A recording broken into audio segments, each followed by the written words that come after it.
I ask no favor for my sex. All I ask of our brethren is that they take their feet off our necks. Hey! No! Don't drink. Forget the bull in the... I'm a huge fan of Supreme Court Justice Ruth Bader Ginsburg. Justice who's known as the notorious RBG. Supreme Court Justice Ruth Bader Ginsburg. Justice Ruth Bader Ginsburg. Supreme Court Justice Ruth Bader Ginsburg. Justice Ruth Bader Ginsburg. Scott Ginsburg.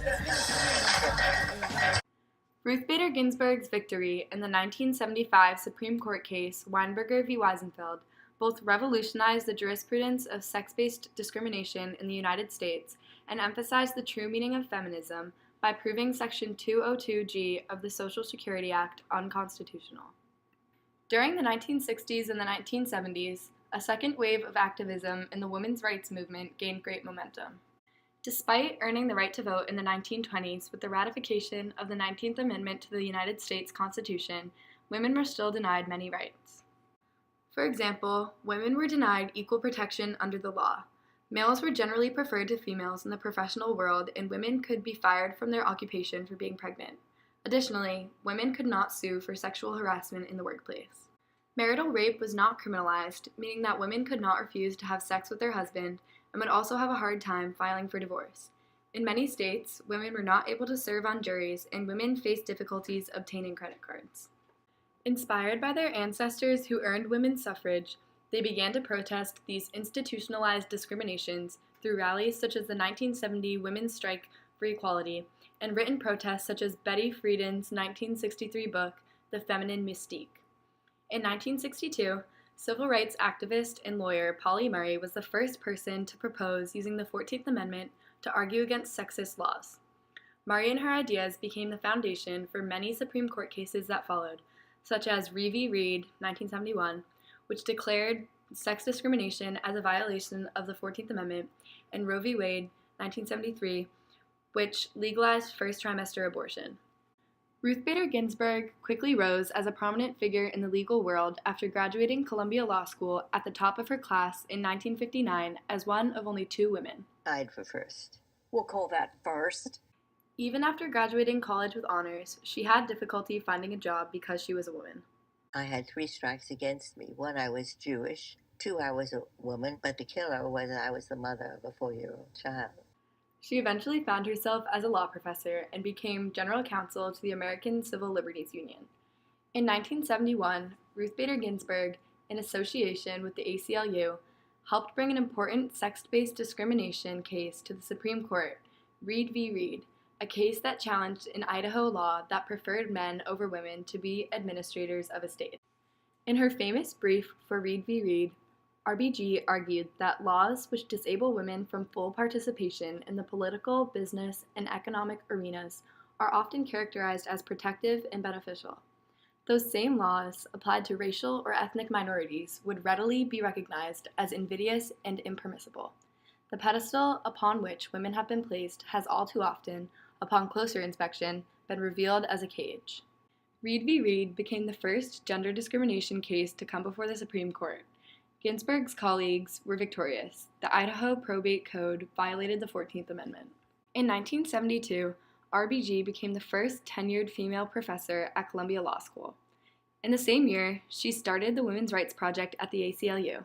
With the help of many other lawyers, Ginsburg led the ACLU Women's Rights Project in litigating gender-based discrimination cases. By 1974, the WRP and ACLU affiliates had participated in over 300 sex-based inequity cases.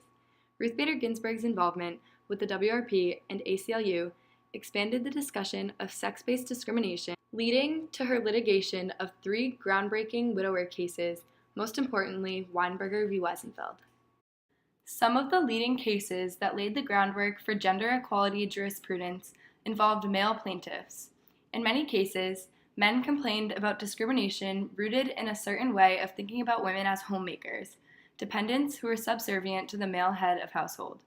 However, these cases helped judges, who at the time were almost all male, to understand that men too could be disadvantaged by overbroad gender classifications and sex role stereotyping.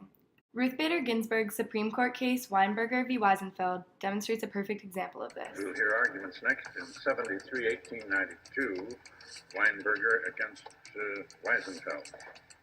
Ginsburg chose the case Weinberger v. Wiesenfeld specifically because of the unique nature of the case. It included sex-based discrimination against a male, which was a less common inequity. Additionally, the case was unusual because Stephen Wiesenfeld, the plaintiff, was not looking to take away any Social Security benefits from women. He was simply advocating for himself and his infant son. Ginsburg knew that the case would be a monumental step towards achieving true feminism, where men and women share equal rights. Stephen Wiesenfeld, a New York native, was denied Social Security benefits when his wife, Paula, died during childbirth. Paula, a schoolteacher of 7 years, was the prime benefactor of the family and paid maximum dollars into the Social Security Act. As Stephen Wiesenfeld put it in a letter to the editor of the Newark Star-Ledger in November of 1972, he, for the most part, played homemaker. The Social Security Act provided benefits to a widow and children of a deceased father, but only provided benefits to the children of a deceased mother and not to the widower. Wiesenfeld, after tragically losing his wife, was left with a newborn child and insufficient funds to provide for his family. Unfortunately, many widowers were left in the same devastating situation as Wiesenfeld. He decided to sue on behalf of himself and other widowers who were left with no Social Security benefits as he was. He argued that this section of the Social Security Act discriminated on the basis of sex. Litigation of this case before the Supreme Court occurred on January 20th, 1975. Ruth Bader Ginsburg represented the appellee, Stephen Wiesenfeld, opposed by Keith A. Jones, representing Caspar Weinberger, the Secretary of Health, Education, and Welfare under President Gerald Ford. During the case, Jones argued that the prejudice based on sex in Section 202G of the Social Security Act was valid because of the existing economic job discrimination against women. This means that the Social Security system is already out of actuarial balance in favor of the female wage earner, as against the male wage earner. To grant the additional insurance coverage for which appellee contends here would simply further tilt the scales in favor of the female wage earner, as against her male counterpart. Ginsburg, in response, asserted that it was unlawful to deny Wiesenfeld any Social Security benefits since maximum contributions were deducted from his wife's salary to be paid to Social Security throughout her lifetime. She further emphasized the unfairness of the act, which provided benefits to a parent and child only if the wage-earning spouse who died was a male. In sum,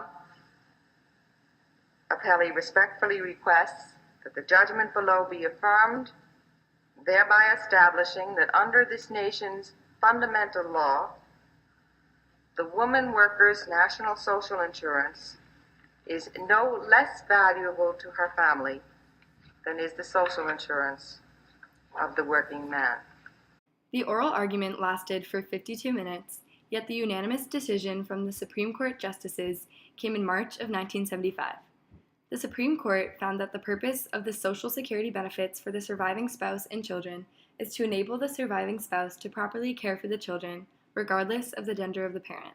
With the conclusion of this case in Ginsburg's favor, she was able to set the foundation for a new understanding of sex-based discrimination. No longer were justices, judges, lawyers, or the general public constrained to the belief that this type of discrimination only affected women. Men, too, could be discriminated against. The conclusion of this case immediately improved the life of Stephen Wiesenfeld, among many widowers to follow. Ginsburg represented another widower in the 1977 Supreme Court case Calfiano v. Goldfarb. Concluding that this case was indistinguishable from Weinberger v. Wiesenfeld, the court decided that the old notions of gender roles were not sufficient to justify the different treatment of widows and widowers, and which was therefore in violation of the Due Process Clause. Ginsburg and several other lawyers to follow continued to litigate similar cases, disproving the common denotation that sex-based discrimination solely occurs against women.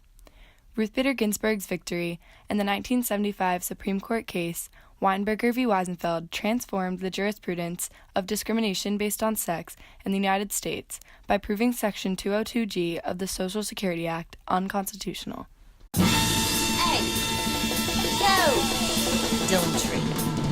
Forget the bull in the china shop. There's a china doll in the bullpen. Walk with the switch, fire in the fist, biting at the bit, swinging every pitch. Coach put me in like